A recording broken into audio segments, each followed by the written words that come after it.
রাজধানীর মধুমিতা সিনেমা হলে ভাঙচুর চালিয়েছে বিক্ষুব্ধ দর্শক।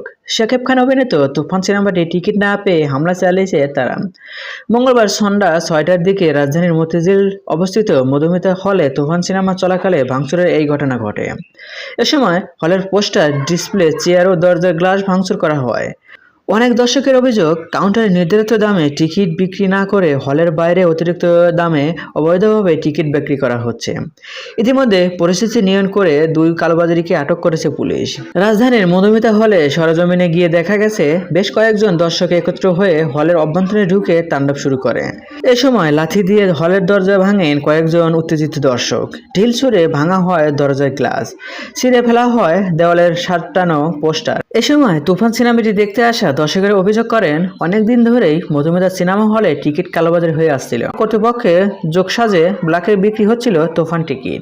সো ভিউয়ার্স, এটা কি ঠিক? আর হ্যাঁ, বিনোদন জগতের সকল ভিডিও পেতে চ্যানেলটি সাবস্ক্রাইব করুন। ধন্যবাদ।